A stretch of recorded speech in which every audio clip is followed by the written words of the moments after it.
मेरी आवाज़ आ जी, आ रही रही है। है? जी, जी। तो सुप्रीम कोर्ट की जो टिप्पणी है, उसको फौरी तौर पर जिस लाइन पर हम लोग बोलते रहे हैं, बात करते रहे हैं, उसकी पुष्टि है। हम लोगों ने जो पहले दिन से जो 2-3 बातें कही थी, उन तीनों बातों की कम से कम गोदी मीडिया पर ये बहुत बड़ी टिप्पणी है। गोदी शब्द का भले इस्तेमाल न किया गया हो। इसके अलावा प्रशासन और सरकार पर टिप्पणी है, सरकार का नाम भले न लिया गया हो।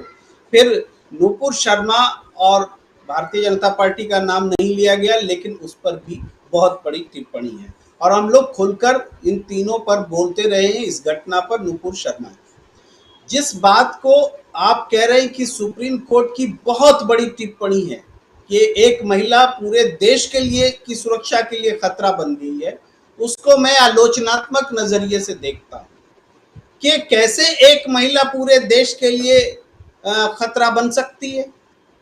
वो महिला, एक अकेली महिला कैसे पूरे देश के लिए खतरा बन सकती है? तो इसका मतलब है सुप्रीम कोर्ट की टिप्पणी अधूरी है। उस महिला में मीडिया की ताकत है, उस महिला में दिल्ली पुलिस की ताकत है, उस महिला में सत्ताधारी दल की ताकत है। वो महिला अकेली नहीं है और इसीलिए सुप्रीम कोर्ट की टिप्पणी अधूरी है। और हम ये कहते हैं कि टिप्पणी सुप्रीम कोर्ट ने तो टिप्पणी एक हफ्ता में ये दूसरी बार दी है। महत्वपूर्ण अगर हम बोले तो गुजरात दंगे में भी टिप्पणी दी। उसका नतीजा क्या निकला कि अगले दिन ही तीस्ता सीतलवाड़ और श्री रामपुर पुलिस अधिकारी और यहाँ तक कि जो जेल में बंद है संजीव भट्ट, इन सबको फिर से पुलिस रिमांड पर ले गई, जेल भेज दिया गया। और इस घटना में भी टिप्पणी हुई है। सवाल तो उठेंगे, क्या नुपुर शर्मा को उसी तरीके से गिरफ्तार कर जेल भेजा जाएगा? ये सवाल उठेंगे।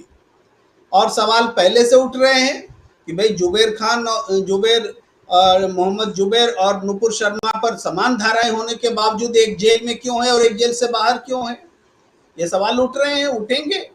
तो सुप्रीम कोर्ट की टिप्पणी के बावजूद हम इस परिवेश में बदलाव क्या देखने जा रहे हैं, इसको मैं महत्वपूर्ण मानता हूं कि क्या सुप्रीम कोर्ट की टिप्पणी इस देश की फिजा में कोई बदलाव लाने में सक्षम है? और अगर सक्षम नहीं है तो फिर ऐसी टिप्पणियों का क्या मतलब है? हम तो फिर खुश होकर के इस बात के लिए खुश हो सकते हैं कि हम जो सोच रहे थे उसकी उस पर मोहर लग रही है सुप्रीम अदालत की, लेकिन इस सोच को कोई अंजाम तक पहुंचने का रास्ता नहीं दिख रहा है। ये है, इसलिए सुप्रीम कोर्ट की टिप्पणी को हम इस नजरिए से देखते हैं। और सुप्रीम कोर्ट ने जो टिप्पणियां की है, देखिए यहाँ बीजेपी के लिए पॉलिटिकली बहुत सवाल है जवाब देने के लिए। नुपुर शर्मा तो इंडिविजुअल है। नुपुर शर्मा ने यह गुनाह कब किया? जब वो बीजेपी की प्रवक्ता थी। बीजेपी की नुपुर शर्मा ने गुनाह किया, इस बात को सब लोग मान रहे हैं। खुद नुपुर शर्मा मान रही है क्योंकि वो माफी भी मांग रही है। बीजेपी उनको पार्टी से निकाल रही है, यानी वह भी गुनहगार मान रही है। सब लोग गुनहगार मान रहे हैं, लेकिन दिल्ली पुलिस गुनहगार नहीं मान रही है। अदालत भी, सुप्रीम अदालत भी गुनहगार मान रही है, कह रही है कि फिर से माफी मांगो। अब यहां पर थोड़ा मुझे और आलोचनात्मक नजरिया रखना जरूरी लगता है। माफी मांगना क्या होता है? माफी दो पक्षों के बीच होता है। एक माफ करने वाला होता है और एक माफी मांगने वाला होता है। हो सकता है नुपुर शर्मा माफी मांगे और उसको माफ नहीं किया जाए। अदालत से भी माफी मांगी जाती है, तो लेकिन अदालत कई बार माफ करता है, कई बार नहीं करता है। लेकिन ये तीसरा पक्ष अदालत कैसे हो गया जो बोले नुपुर शर्मा को माफी मांग लो, ना माफी मांग लेंगे तो क्या गुनाह खत्म हो जाए? ये मैं सवाल उठाना चाहता हूं कि माफी अगर नुपुर शर्मा मांग लेंगी तो कानून के नजरिए से गुनाह खत्म हो जाएंगे क्या? ये जरूर है। हाँ, अगर कोई अदालत ना जाए, माफ कर दे, दो पक्ष का मामला हो, तब बात अलग है। लेकिन ये दो पक्ष का मामला है क्या? नुपुर शर्मा के ऊपर 7 से ज्यादा राज्यों में एफआईआर है, तो कम से कम 7 पक्ष तो इतने ही होंगे। 50 एफआईआर है तो 50 पक्ष है। जब तक सारे पक्ष उनको माफ नहीं करेंगे, नुपुर शर्मा की माफी का कोई मतलब नहीं। तो हम ये सुप्रीम कोर्ट जब ये कह रहे कि माफी मांगो, तो मुझे आश्चर्य हो रहा है राजीव जी आपको जब मैं ऐसा बोलता हूं, मैं आपके चेहरे पढ़ता हूं, आप थोड़ा सहम से जाते हैं कि प्रेम कुमार उल्टा पलटा ना बोल दे, फिर हमारी दिक्कत हो जाए। तो मैं देखता हूं, लेकिन मैं नहीं, यहाँ एक बात निश्चित। जरूर जोड़ना चाहूंगा, माफ कीजिए, बिल्कुल जोड़ना चाहूंगा। जितने, क्योंकि ये पूरा का पूरा जो डिबेट हम करते हैं, डिबेट तो नहीं है, हम डिस्कशन करते हैं एक मसले पे, और इस मसले पे आप तमाम साथी कभी भी, न पहले न बाद में, शायद आप लोगों ने सुना भी होगा, और कभी भी कि हाँ एक एजेंडे के तहत हमको ये प्रोग्राम करना है। आपके मन में जो बातें आती हैं आप रखिए, और सहमने डरने की बात नहीं है। देशबंधु 63 साल पुराना अखबार है, अपने स्टैंड पर कायम रहा है, और हमेशा जो गलत है उसके खिलाफ और जो सही है उसके पक्ष में बोलता रहा है। आप बिल्कुल खुल के बोलिए, और हमारे जितने भी साथी हैं खुल के बोलिए। आप लोगों को अपनी आवाज़ बुलंद करने की, और जो समाज में हो रहा है, चाहे वो कोर्ट हो चाहे वो सरकारें हों, अगर वो गलत कर रही हैं तो उसके खिलाफ हमें आवाज़ उठाना चाहिए। मीडिया का काम यही है, और वही हम कर रहे हैं। इसलिए कहीं डरने सहमने वाली बात नहीं है। प्रेम कुमार जी, बिल्कुल आप अपनी बात रखिए। जी जी, आपकी टिप्पणी का स्वागत भी है, और मैंने ऐसा क्यों कहा उसकी वजह भी सुप्रीम कोर्ट ही है, जिन्होंने आज उस टीवी चैनल को क्यों ना उन पे ऊपर कार्रवाई की जाए ये बात कही है, जिस पर नुपुर शर्मा ने बयान दिए। तो मैं आपको आश्वस्त करता हूं कि मैं नुपुर शर्मा नहीं बनूंगा।